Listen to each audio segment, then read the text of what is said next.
Hey yo, going to North America. As you've seen in the title, I'm looking at geography now. Canada, another country that is participated in the World Cup. I don't know if it's still there or it's out, depending on when I post this video. But yeah, I'm Rose Basemera. Welcome back to my channel. If you're new, don't forget to subscribe, hit the bell button, get notified every time I upload. And without further ado, let's just jump straight into the video. And I have a lot of friends who are in Canada. Canada takes a lot of expatriates, whatever. Let's see. Here at Geography Now, we got over 40 people that emailed us to help out with this episode from Canada. Wow. So without further ado, here comes the Canada episode. It's time to learn geography now. Hey Geography peeps, I'm your host Barbie. A lot of people sometimes have trouble distinguishing between Americans from the US and Canadians. Here's a little analogy. Americans are kind of like teenage boys. They're opinionated, energetic, and confident, whereas Canadians are kind of like teenage girls. They'll be polite to you to your face, but then they'll talk crap behind your back. That being said, let's see if we can dissect the flag. For real, Canada. The flag consists of a red field with a white square in the middle. In the middle of the entire flag lies a single 11-pointed red maple leaf. Red symbolizes the sacrifice during both world wars, and the white symbolizes the peace, tranquility, and neutrality of the country. The maple leaf has historically been a symbol of Canada for centuries, even during British rule. Some Canadians will tell you the 11 points symbolize the provinces, and the last one being for the territories, but that's not really true. That's just kind of how the leaf looks. Also, keep in mind, Quebec would much rather fly this flag instead of the maple leaf, but we'll discuss more about that in Political geography.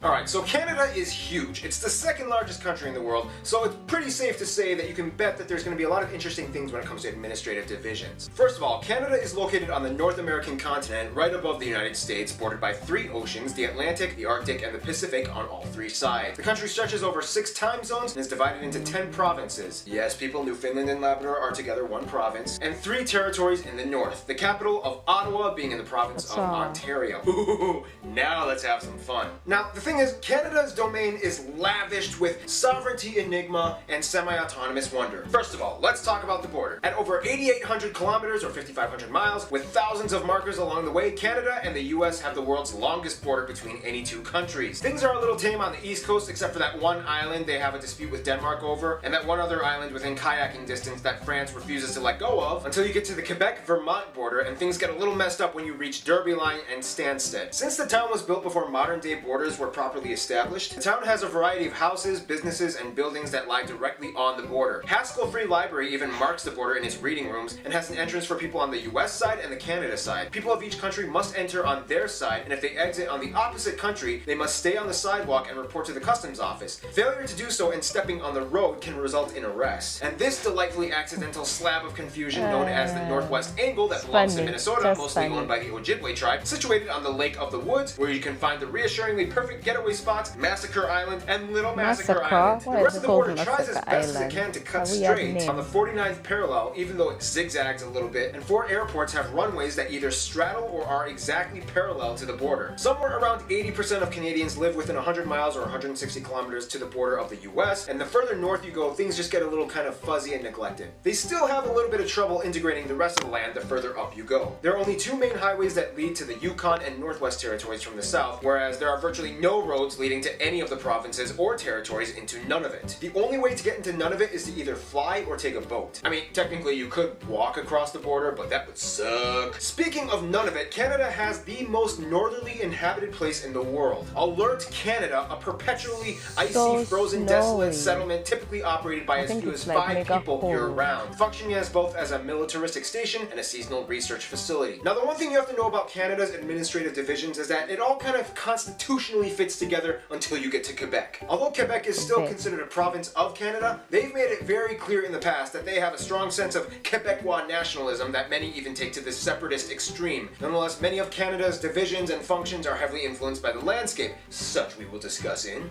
Physical geography.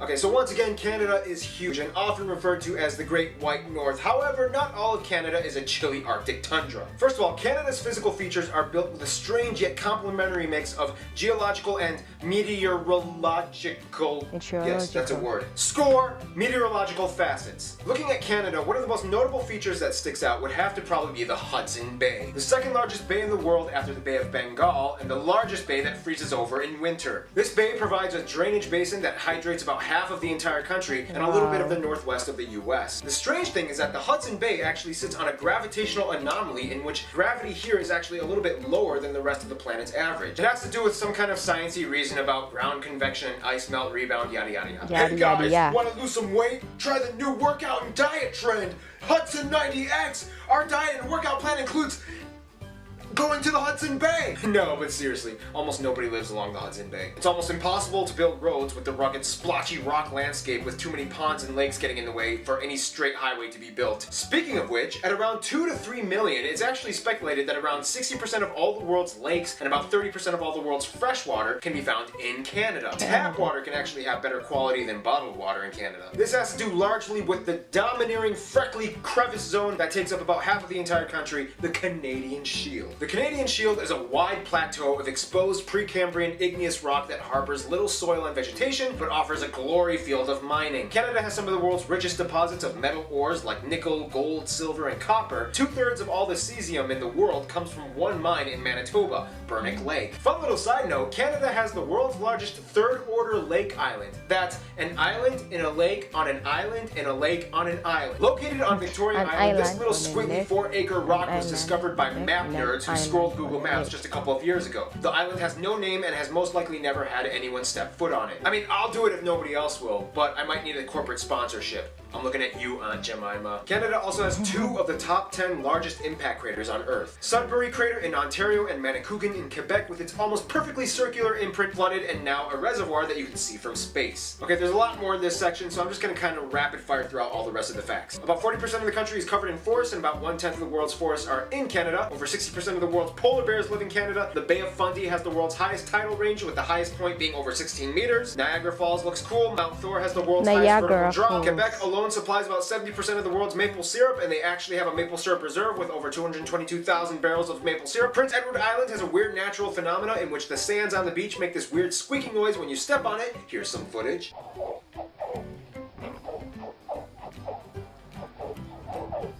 The largest inland lakes besides the ones shared with the US on the Great Lakes are the Great Bear and Great Slave Lakes, named after the slavey people. No, I'm not talking about slaves, I'm talking about the slavey people. There's a difference. One we'll discuss in demographics.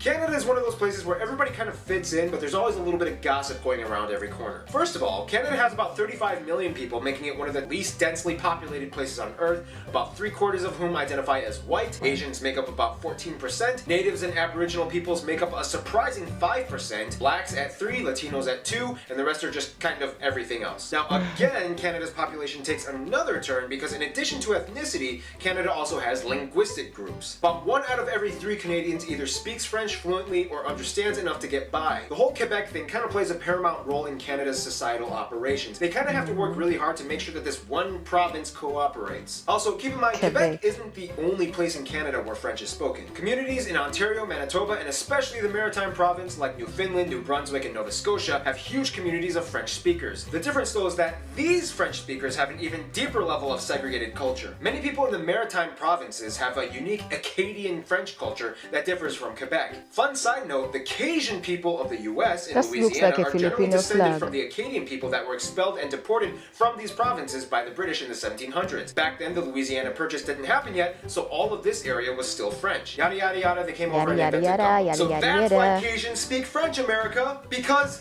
Canada! Nonetheless, about 1 out of every 5 Canadians was born outside of Canada, making Canada pretty diverse, especially by US entertainment quota standards. Alright, toss in a black guy, an Asian girl, why not throw in one of those Indian guys? Those people are trending these days, but make sure the lead is a handsome, attractive, rugged white guy. And this is where I want to make a Geography Now spotlight. Canada has a somewhat shrouded community of under-highlighted individuals that typically go unnoticed, even by Canadians. Sure, we can talk about Toronto, Vancouver, heck, even Calgary has some chips on the table, but but nobody really gives these guys a chance. So Yukon, Northwest, none of it. I'm putting you guys on display. Altogether, the population of all three of these territories is only about 110,000 people, making it the most sparsely populated area of all of Canada. First of all, Indigenous peoples of Canada number about 850,000 and altogether have about 630 reservations speckled throughout the entire country. The largest reserves are located in these territories. Indigenous people in Canada are generally categorized into three separate groups. The First Nations, the Métis, and the Inuit. The Métis are mixed-race Indigenous, the First Nations are generally southern tribes that typically live in forested areas, and the Inuit are straight-up Arctic folk. Here's how you can kind of distinguish the three territories. Yukon is predominantly white. The Northwestern Territories has a lot of First Nation tribes, like the Slavey people who can be found close to the Great Slave Lake, although many of them prefer to be called the Dene. Cool side note, the Navajo tribe in the US to some extent trace their heritage to these people. See how everything is connected, people? Finally, we reach Nunavut, which is almost exclusively Inuit. The Northwest Territories and Nunavut actually used to be part of the same territory, but then in 1999, Nunavut was like,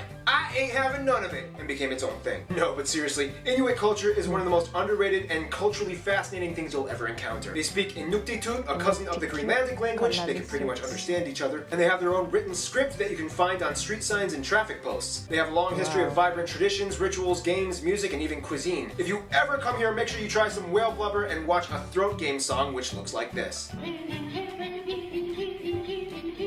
What a great way to make friends. Which takes us to... Friend zone. Canada is friends with everyone. The end. For real? Nah, okay, let's elaborate just a little bit more. Okay, so Canada does kind of typically maintain a foreign policy that does encourage diplomacy outreach to pretty much every country that they can grab at. Heck, they even had good ties with Cuba after the US put an embargo on them. Nonetheless, Canada's relations kind of typically shadow those of the US. Allies with the same allies, and opponents with the same opponents. I mean, have you seen the movie Argo? First of all, Canada is not only part of the Commonwealth, but the Commonwealth realm. Yes, there's a difference. So in general, they pretty much get along with everything that was once part of the British Empire. Then you get the Francophone countries that also gel well with Canada as well. The funny thing is, although the US complains about the immigration procedures of Mexicans into the US, Canada is actually trying to coerce and entice Mexicans to come in. With its low birth rate and a need for a bigger workforce to assist the aging population, Canada has relaxed its immigration and visa policies in order to gain skilled workers, and specifically from the Central American regions. Flyers and advertisements are spread all over Mexico encouraging them to move in. Of course, when it comes to those closest to them, Canada does have their top pick. The United States. Some say Canada is like the little brother of the US, some say it's like the best friend, but in all honesty, Canada and the US are kind of like teenage high school sweethearts. Canadians and Americans have been there for each other since day one. The US is the largest export and business partner of Canada and shares the closest diplomatic ties both nationalistically and militaristically. The difference between Canadians and Americans, though, is that Americans gain their independence by force, whereas Canadians by diplomacy. American immigration policy is like a melting pot where people are kind of expected to assimilate, whereas Canadian foreign policy is kind of like a mosaic. People are encouraged to be distinct culturally. In all honesty though, they are kind of like a cute little teenage boyfriend-girlfriend couple. Sometimes they like to poke fun at each other, but at the end of the day, they're totally dating and they're totally making out with each other in the back of the movie theaters. In conclusion, Canada, you little sweet cheek you, I'll pick you up at 7. We're going out for some pancakes on that island, in a lake, on an island, in a lake, on an island. Stay tuned, keep very I like that. A lake on an island, in a lake on an island, in a lake on an island. Canada. Thank you very much for watching. I'm your girl Rose Basemera. Don't forget to like, comment, share, and subscribe. A lot of people actually confuse Toronto to be the capital because Toronto is more out there and Vancouver than Ottawa. But anyway, bye.